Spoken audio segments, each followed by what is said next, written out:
I've been covering a lot of migrants coming into New York City, most notably West Africans coming into Harlem. And that caused a little rift between some of the commenters and some of the folks from the African American community. I get it. African migrants can be a problem for some of the brothers and sisters. But let me speak on their defense. While it can be a cultural divide between us and them, we are more likely to cohabitate with them, intermarry with them, do business with them than, let's say, somebody else who's not from the Pan-African world. That's something that can be expected. We will at least have some level of similarity, if not anything, that they look like us. But this would not be the case with Chinese migrants coming into America. Now, the reason why I'm talking about Chinese migrants is because, well, I'm in Africa and Chinese migrants are coming here, and they don't always have the best reputation with dealing with black people. The Directorate of Criminal Investigations has arrested a Chinese national after a disturbing video clip in which he was caught whipping a Kenyan employee went viral on social media. Several others were also arrested after it was discovered that none of them had valid visas. Anita Nkonge has more. In a disturbing video that went viral, Deng Han is seen here whipping a Kenyan national for allegedly reporting late to work. Even here in Uganda, they are now downtown, and some of them are getting involved in businesses that the locals typically run.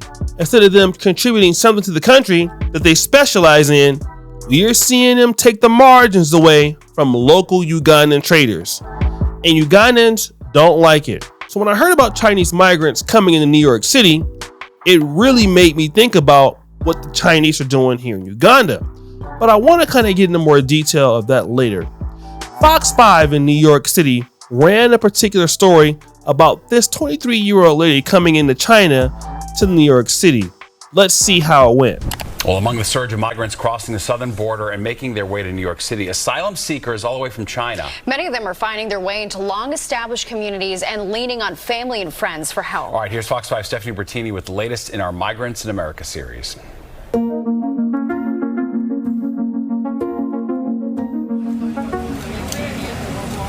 At just 23 years old, she decided to take on a dangerous journey across the U.S.-Mexico border.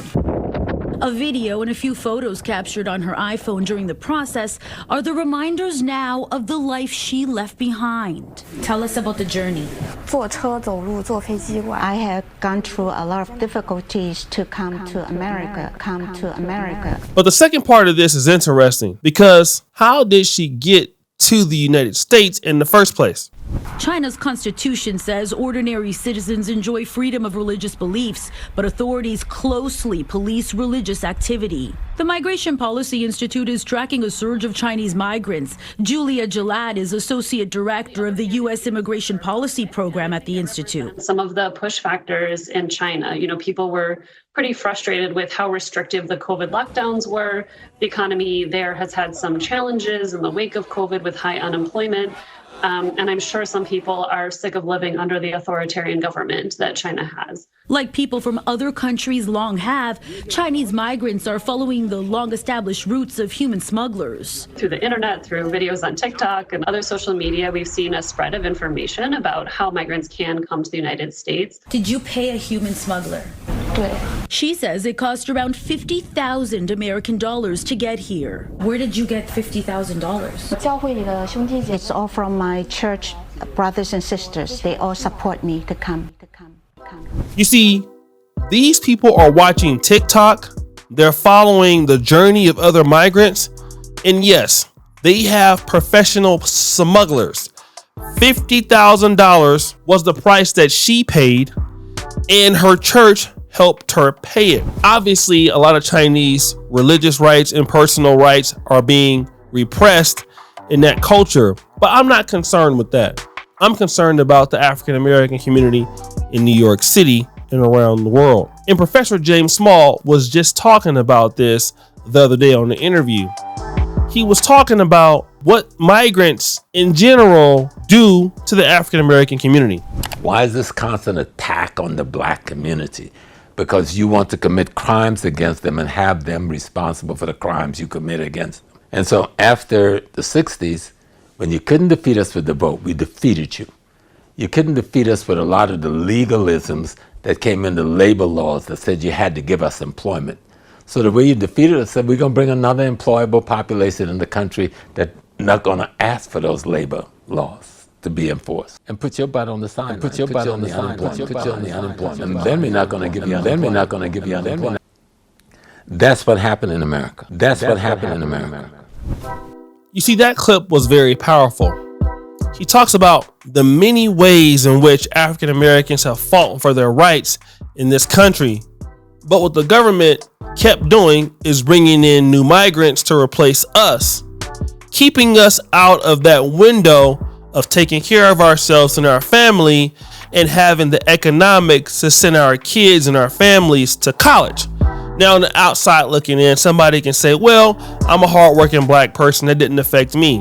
Well, it might not have affected you, but it did affect somebody else. And Professor James Small also makes this point about migrants in the workforce. See, you got to go back to the Civil Rights Act of 65, all right? Because it's dealing with a lot of the labor and employment issues in America for black people. It's removing all of the discrimination that's blocking us from getting work and getting jobs in the different institutions. And so they said, okay, we'll bring in a population that's not going to ask for union. They're not going to ask for insurance because they're in jeopardy. If they open their mouth, I take the green card away. If they open their mouth, I will deport them.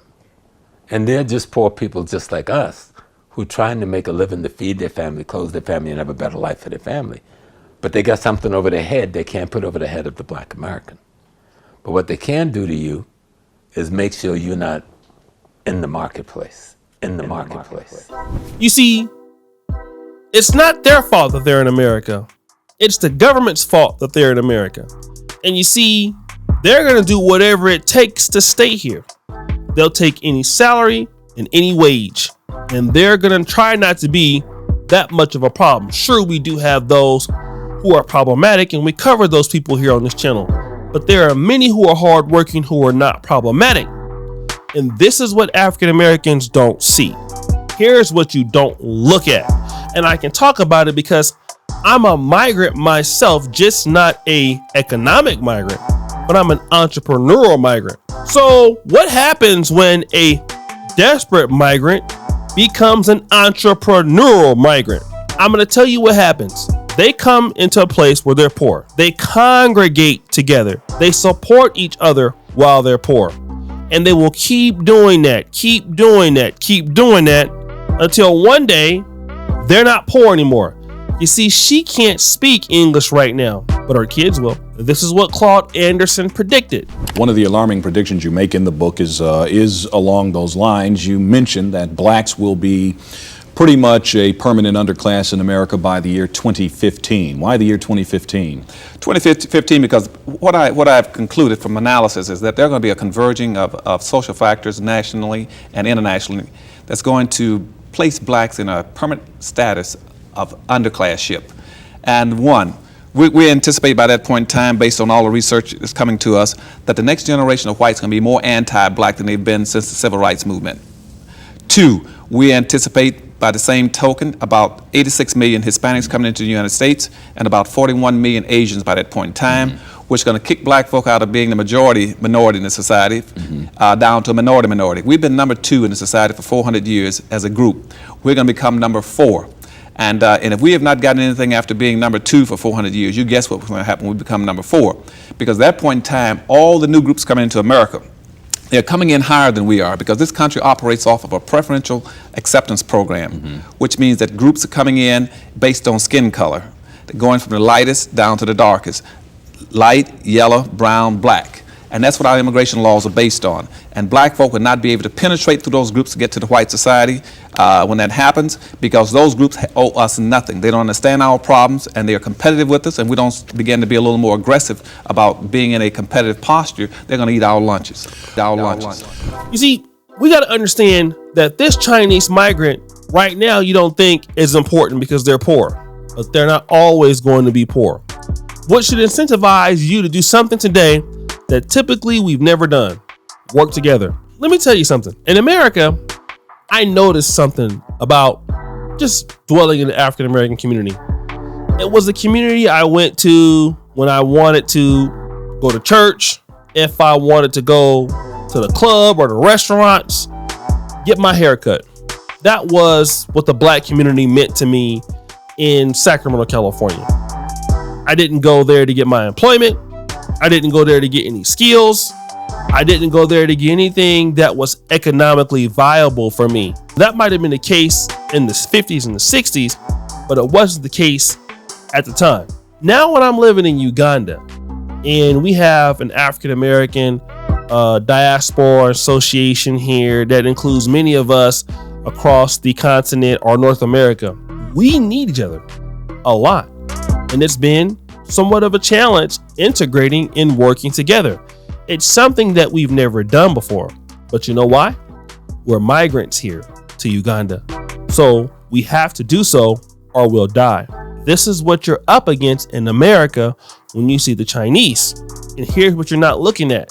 Although she fled from China, she might be tapped in somehow to the business market and the business community and opportunities in China. Just like I'm tapped into what's going on in America. You see, when I'm living in Uganda, I'm not really so reliant on the Ugandan economy until I can figure some things out. A lot of my stuff, a lot of my advantages are tied to my home country. My credit, my ease of doing business, some of my equipment, things that I get in, it comes from my home country. Do you not think that this is the case with migrants?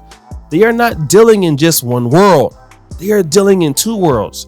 As an African American, we're dealing in one world. We don't have a home country that we can deal in outside the United States. But that's not the case when you have two destinations. You see, me living in Uganda now and going back to America, I can play in two different places. That's something the average American can't do. But if you can do that, you have twice the advantage. And see, that's what you're not looking at. You must work together more than ever before because that person is coming with two different nationalities, two different economies, two different markets, and two different languages. And then they have to work together to be successful. And the Chinese have done that. That's why in every city in America, there is something that the African Americans don't have. It's called a Chinatown. Now, all those people in Chinatown couldn't really speak English. But I guess what?